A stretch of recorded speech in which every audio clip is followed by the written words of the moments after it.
Robert F. Kennedy Jr. we have.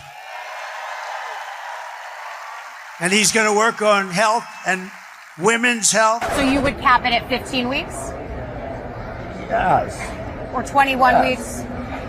Yeah, for 3 months. So 3 months. You would sign a federal cap on that? Yes, I would. I'm going to do it whether the women like it or not. Just when you thought Trump's support for women couldn't get any worse, the thrice-married, convicted felon found liable for sexual assault goes ahead and makes perhaps his creepiest comment yet. And my people told me about 4 weeks ago, I was saying, no, I want to protect the people. I want to protect the women of our country. I want to protect the women. Sir, please don't say that. Why? They said, we think it's very inappropriate for you to say. So why? That is quite the closing message to women, whether you like it or not. Well, if you ask all the women who have accused him of sexual harassment, if you ask the women who have accused him of rape, if you listen to what he said on that Access Hollywood tape, you realize that Donald Trump is a man who has a long history of doing things, whether women like it or not. I find it offensive too. Women don't want to be protected by Trump. They want to be protected from Trump, because no matter how much he tries, he cannot run away from having handpicked those 3 Supreme Court justices that overturned Roe and have meant that women all over this country are having a very hard time getting the reproductive health they need. Some of them have died. Some of them have had to almost die in order to get treatment. Doctors are petrified of treating them. That's not protection. That's threatening our lives. Whoever on his staff said, sir, don't say that. Vice President Kamala Harris gave her closing argument in D.C. this week. It was a message filled with hope and unity in front of nearly 100,000 people. Donald Trump, he gave his closing argument this week too, and it was filled with racism and sexism. His rally had racist speakers that said really offensive things to many groups, including calling the island of Puerto Rico a floating garbage island. And in his Wisconsin rally, Trump said that he is going to protect women whether they like it or not. Let's break this down. Donald Trump has shown us who he is with respect to women over and over. He said at his rally that he didn't care if women wanted to be protected or not. He was going to do it anyway. Sounds a lot like what he said in that Access Hollywood tape in 2016, that he could grope any woman he wanted, didn't even have to ask. Evidently didn't matter then either. Women's choice also didn't matter in regards to abortion, because he appointed 3 members to the Supreme Court who overturned abortion, because that's what Trump wanted to do to appease his base. Women, their choices, what they think, their body doesn't matter to Trump. And he keeps telling us this over and over. And that tape in 2016 obviously wasn't locker talk. We've now seen E. Jean Carroll win millions of dollars because a jury believed her when she said he sexually assaulted her. And now 27 women have claimed that Trump sexually assaulted them.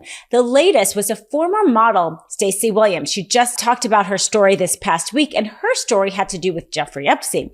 She was dating Jeffrey Epstein at the time and met Donald Trump while the 2 of them were at the same party. And she said, quote, I just had this really sickening feeling that it was coordinated, that somehow the whole thing was, I was rolled in there like a piece of meat for some kind of weird, twisted game, because when she met Trump, he started groping her right there in front of Epstein. Doesn't sound that unusual based on everything we've heard about Trump. Even the testimony by Stormy Daniels in his criminal trial where he was convicted of 34 counts of fraud. The way she testified about their sexual encounter, that she went up thinking they were going to have dinner and he opened the door in the bathroom, sounded a lot like the trial that I covered with Harvey Weinstein. I mean, again and again and again, he has showed he doesn't care about women's autonomy. He doesn't care about women's choices. Let's listen to what he said in Joe Rogan. He evidently thinks that he's going to be able to make women just stop caring about the abortion issue, like it was some sort of magic wand. I don't know if he even believes he's that good at convincing, or if he just thinks women's thinking around the issue matters so little that he can control even the way Women not alone. Charlie Kirk and Jesse Waters leapt right into it in these final days as well.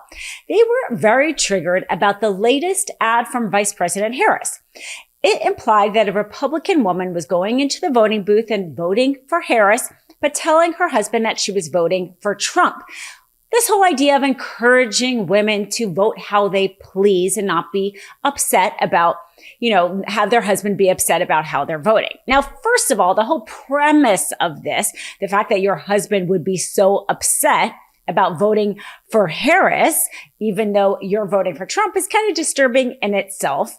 I know politics can be very divisive, but hopefully spouses respect that we can each vote for who we choose. But this ad is kind of getting to this point that a woman cannot tell her husband that she's voting for Harris because of the wrath she might get, that she has to imply that she's not. You can agree or disagree with this basic premise, but there has to be some truth to it because Charlie Kirk and Jesse Waters from Fox are really triggered by it. And if you're that triggered by it, there might be a reason why. And if I found out Emma was going into the voting booth and pulling the lever for Harris, that's the same thing as having an affair. That to me, oh my God!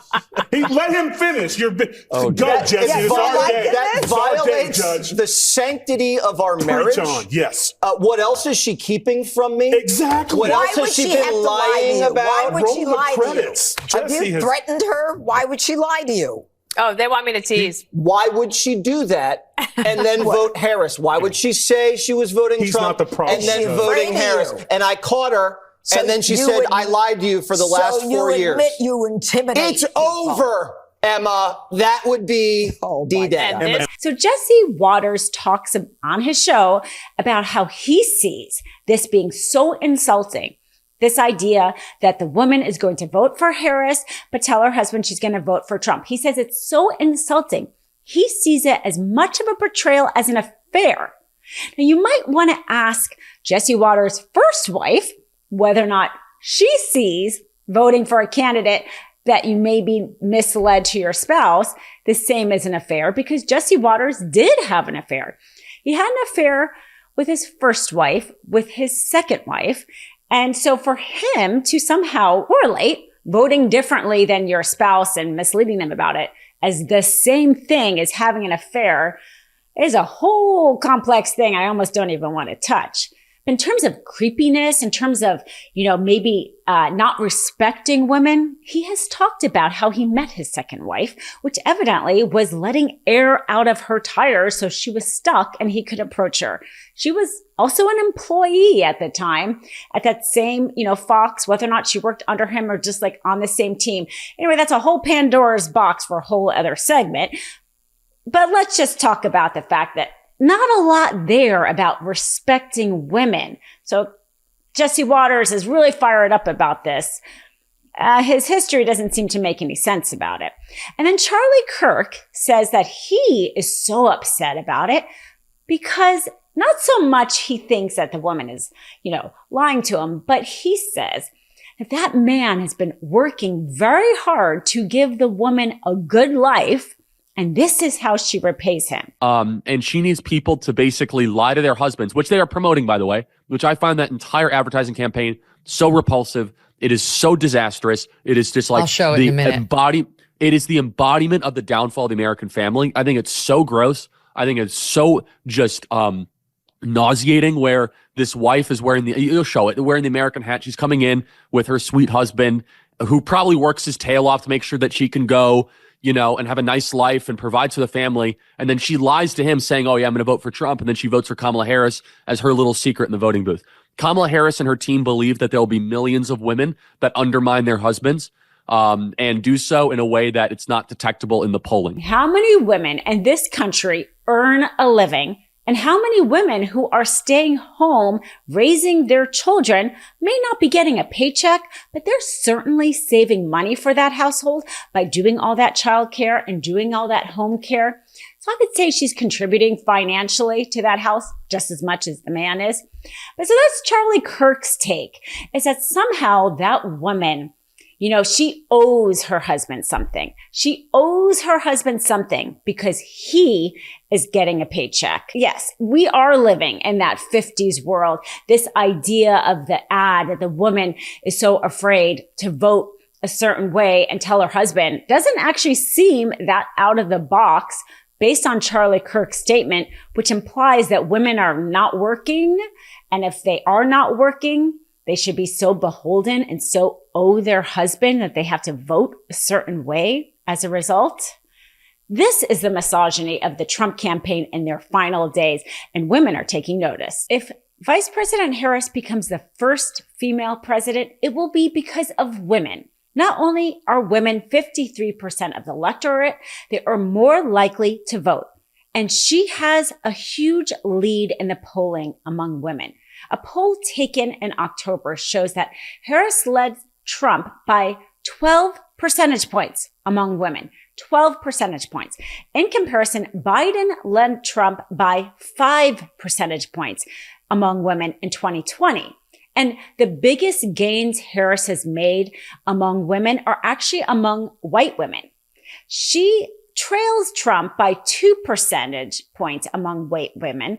But back in 2020 with Biden, Biden trailed Trump 16 percentage points among white women. This massive gap between women and men is what will elect the first female president. And it's because of the misogyny that Trump has consistently showed. And it's because of the very eloquent statements that Michelle Obama has said. Michelle Obama said, take women's lives seriously. Men have not been taking women's lives seriously. The MAGA men have not been taking women's lives seriously. They think abortion is not a medical issue, despite the fact that getting pregnant and delivering a baby is the most dangerous thing a woman will go through, absent some sort of, voluntarily risky thing a woman may do in her life. But limiting and scaring doctors about what kind of care, what kind of life-saving care they can give to women during that process is killing women. And these MAGA men don't care because they don't care about choices. They think what they are right should be right. But women care, and there's a lot of men out there that care about women. So in this election, if you have not yet voted, I would say take our lives seriously and vote accordingly. Love this video? Make sure you stay up to date on the latest breaking news and all things Meidas by signing up to the MeidasTouch newsletter at MeidasTouch.com/newsletter.